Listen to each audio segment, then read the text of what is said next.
The United Nations steps up efforts to push the warring parties to expand the truce.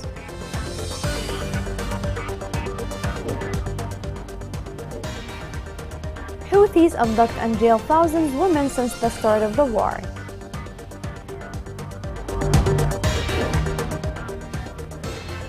Landmines continue to claim lives of Yemenis nationwide.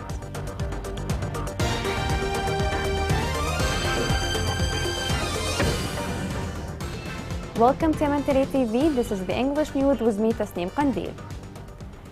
The UN Special Envoy Hans Grunberg concluded a visit to Sana'a. The UN envoy held intense discussions during the visit on how to pay salaries for civil servants, as well as issues around the ports, airports, and maintaining calm on the front lines. He also emphasized that the renewal of the truce is a humanitarian imperative, a political necessity, an opportunity that cannot afford to waste. The United Nations stepped up efforts pushing anew to the extension truce in order to prevent the parties of the conflict from backsliding into military escalation. This report has more on this. The United Nations, through its special envoy to Yemen, Hans Grunberg, stepped up diplomatic efforts to renew the existing truce between Yemen's warring parties in order to prevent any resumption of the country's years-long military conflict. The UN brokered truce between the Yemeni government and the Houthi rebels went into force on April 2nd and was later renewed twice. Currently, the United Nations is racing against time to persuade the Yemeni warring parties and regional powers to extend the truce for an extra 6 months. In addition to extending the ceasefire agreement, the United Nations also seeks to expand its provisions. Under the UN auspices, the Yemeni warring parties previously agreed to halt all offensive military, air, ground, and maritime operations, both within Yemen and across its borders. They have also consented to the entry of fuel ships into Hodeidah ports and the operation of commercial flights into and out of Sana'a airport to predetermined destinations in the region. According to the ceasefire agreement, the parties also agreed to meet under the UN auspices in order to discuss solutions regarding the opening of blocked roads into the city of Taiz and other provinces in Yemen. As part of the U.S. intensified efforts to renew the truce in Yemen, Grunberg arrived in Yemen's capital Sana'a to discuss with leaders of the Houthi rebel militia the extension of the truce that is set to expire next week. The UN envoy left Sana'a's airport during the past hours and headed to Jordan following his meetings with the Houthi leaders, who laid down a number of conditions for agreeing to a truce extension, and he left without receiving a clear response from the Houthi leaders regarding the UN proposal. Before visiting Sana'a, Grunberg also made several trips to countries in the region in an effort to push Arab leaders to support the renewal of the truce between the Yemeni government and the Houthi rebels.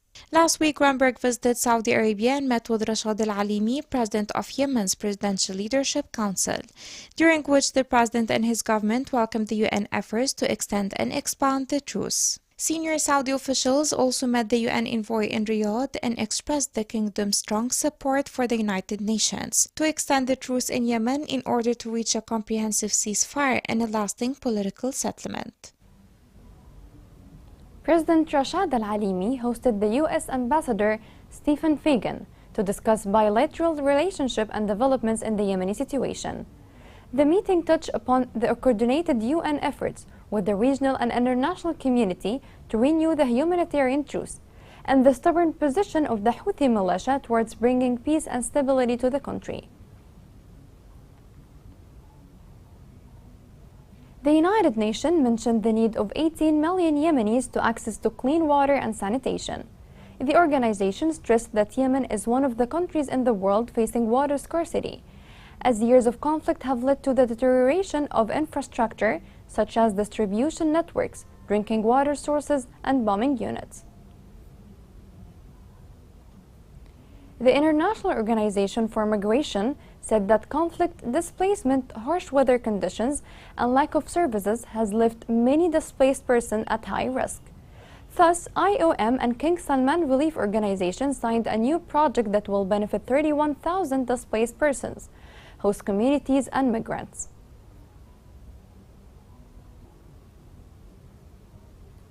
Many displaced families in Al-Dala are threatened with starvation after the humanitarian organizations abandoned them and stopped providing aid that was distributed on a seasonal basis.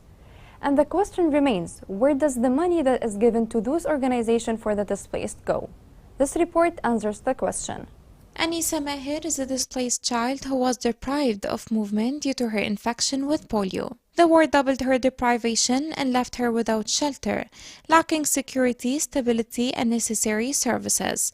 After her displacement from Sabira area with her family and her older sister, who was also infected with the same disease, to these unfinished homes in Sanah area in Al-Dala. This is one of the families that are displaced here in the district, suffering from a physical disability. We call on the organizations to take a look at such cases and support them with humanitarian aid and medicines for the children. This matter doubled the suffering of Anisa's family, as the majority of the displaced families in this camp, which are more than 400 displaced families from the north and west of Al-Dala regions, complain about the deteriorating economic conditions, most of which do not have their daily food and are threatened with starvation. All the displaced families in Al-Dala confirmed that the humanitarian aid provided by humanitarian organizations is seasonal and very limited, and they complain of manipulation and the omission of many names previously by some organizations, and that limited support has stopped completely in the recent period. The displaced people here come from many different districts and conflict zones. They were forced out of their homes, leaving everything behind. They couldn't even get their own clothes. There are more than 400 families here. If you go now to their kitchens, you will find nothing here. They don't have food or any supplies. There are many humanitarian organizations, but no one is helping. The volunteers who teach children in Sanah camp did not find anything other than this open space to serve as a site for their school, where they do not have classrooms, chairs, or any other educational components. Displaced families in Sanah camp in Al-Dala also suffer from the absence of necessary services, such as water and electricity. And the absence of sanitation causes children to suffer from skin diseases in light of the deteriorating health situation, which made everyone wonder where the millions of dollars obtained by these organizations go to, while it seems to be absent from those who deserve it in Al-Dala and other governorates. 5 people were killed and wounded by a Houthi missile that targeted a military group in Abiyan. A field military source said that the Houthi militia targeted with a thermal missile a military group for the resistance on Yafa front. The source stressed that the Houthi missile shelling led to the death of 3 members of the resistance and the injury of 2 others. Women in Yemen continue to suffer from constant Houthi violations against them. This report has more on the story.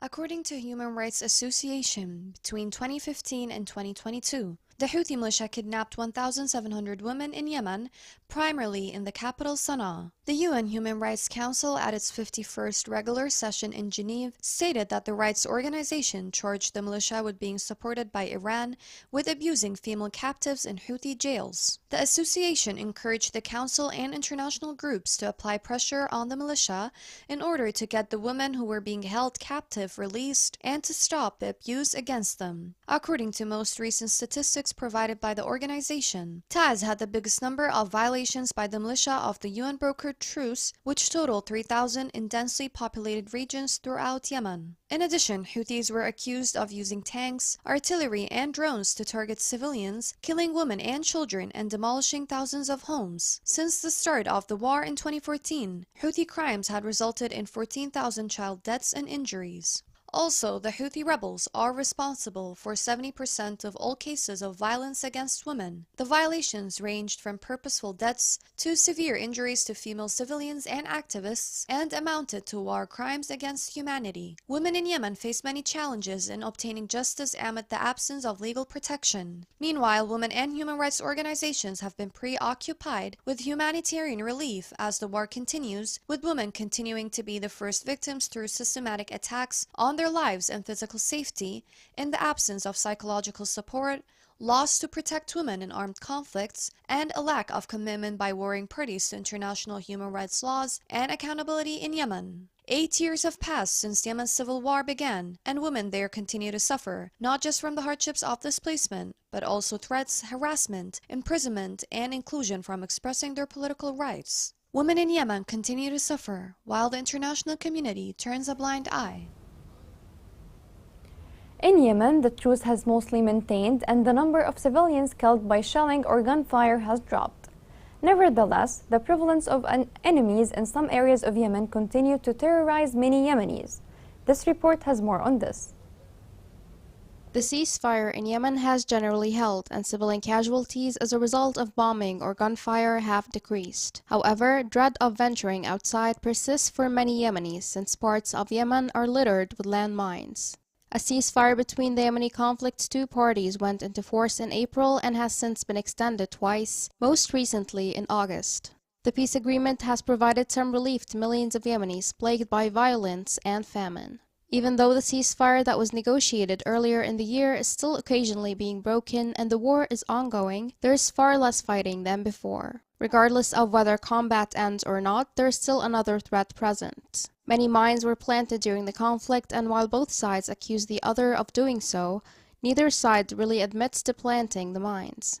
As a result, some areas of the nation have been transformed into true minefields, and regular citizens living there constantly worry that they would stumble across one while going about their daily lives.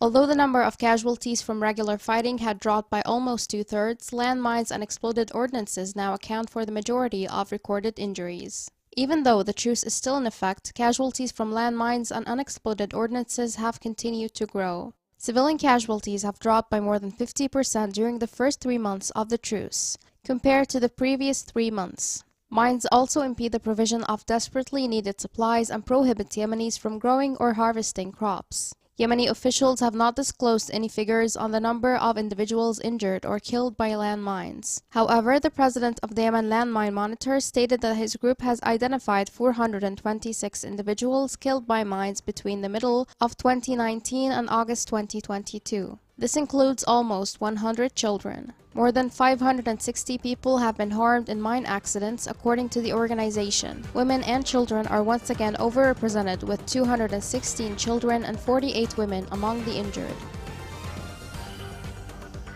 Coming next.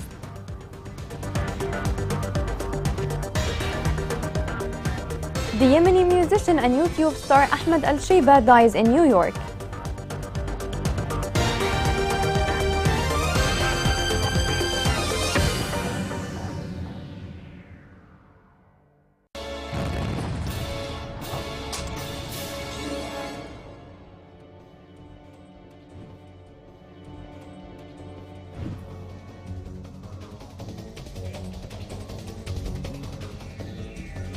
أقول لك راحت بالغداء لأهلها، شلت الغداء وراحت بالأهلها في المزرعة، والمزرعة ركبت على حمار ما حتى نص المزرعة وانفجر فيها اللغم، دعست على اللغم وانفجر فيهم. الحمار انتهى الماء ترى وتبقعت رجليها كامل. نغير منها نغير الشبالة اللي هي البنت سابها من دور رجليها، لما صافناها طبية أقرب طبية وصافناها لهي بطلت رجليها كامل. قلت أزود هلي وقابل لي لعب وطبعته تحت الزواية.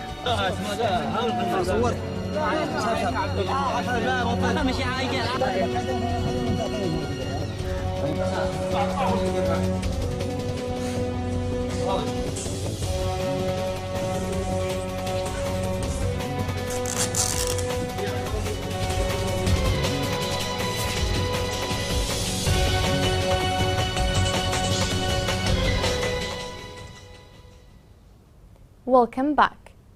After he amazed the world with the beauty of the Oriental music through his playing and skill on the lute, the Yemeni artist Ahmed Al-Sheiba shocked his fan with the news of his death after a tragic traffic accident in New York. This report has more details.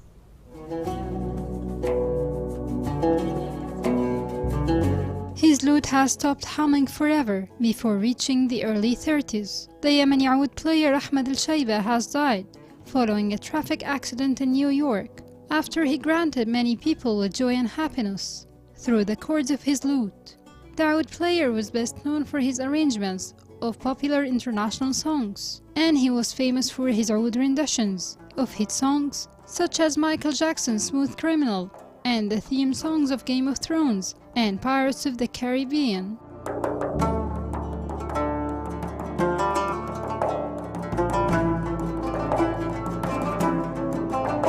After his first public performance in Cairo in 2007, El-Shaiba rapidly shot to fame, eventually performing for the likes of Hillary Clinton and the presidents of Turkey and Yemen. In recent years, his videos blending Arabic classical and contemporary music with international pop as well as other genres transformed him into a social media influencer. He frequently collaborated with several international musicians, taking inspiration from different styles around the world. El-Shaiba also released videos of himself performing originals, such as Malahide, from his most recent album of the same name, released in August. On Malahide, which was composed after he was denied permission to visit the castle of Malahide in Ireland, El-Shaiba dances through Irish jig-inspired melodies, accompanied by a multinational backing band on canon, piano, bass, Irish flute, and drums. A self-taught musician has demonstrated remarkable technical ability, drawing upon a broad range of stylistic influences, with an uncanny ability to blend them seamlessly into his own unique style. Following the news of his death, several people expressed their sorrow on social media. One user described him as one of the most prominent Yemeni young musicians, adding his death was not just a loss for the music community, but Yemen's younger generation. Yemen Policy Center in Taiz is participating in podcasting platform in the celebration of the International Podcast Day. The aim of this participation is to broaden the vision of the peace in Yemen. The center launched a variety of podcasts covering a lot of topics, inspirational stories and ideas with the goal to rethink peace in Yemen. The Yemeni embassy in Turkey celebrates the 60th anniversary on the 26th September Revolution. This report has more details.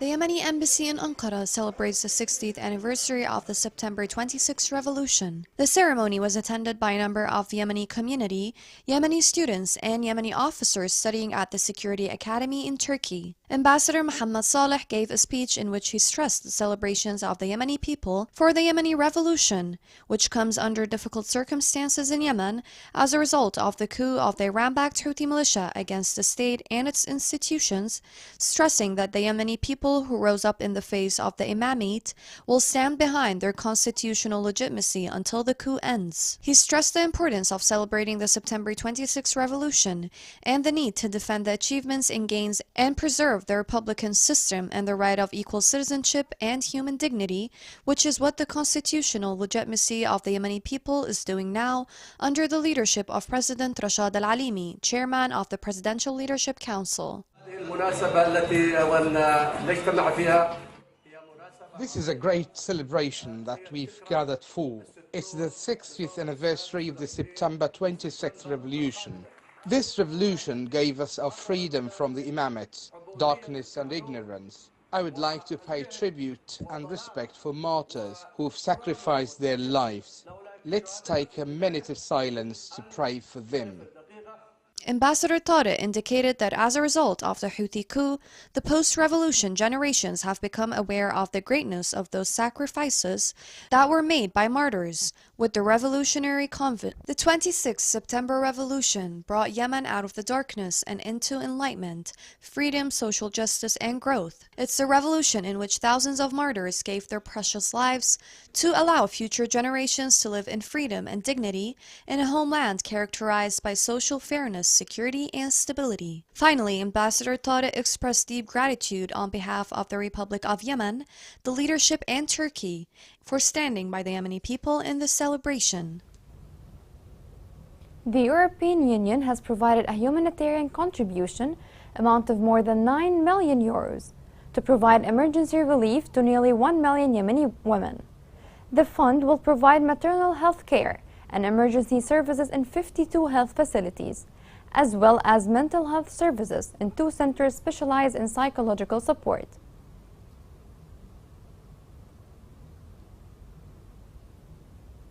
The districts of Aden are witnessing a fuel crisis and rise in its price more than 30% with the first 72 hours of the crisis. Local sources confirmed that widespread popular discontent has spread across various districts of the governorate. According to the sources, long queues stand in front of stations where fuel is available for a limited number, in addition to closing their doors for more than 1 hour.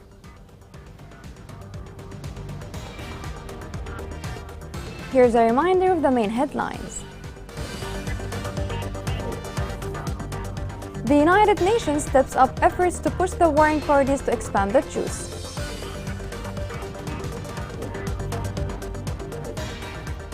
Houthis abduct and jail thousands of women since the start of the war.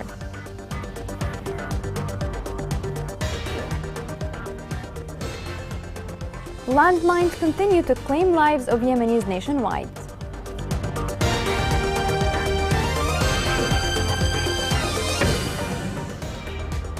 This is the end of the news. It was Tasneem Qandil. Thank you for watching.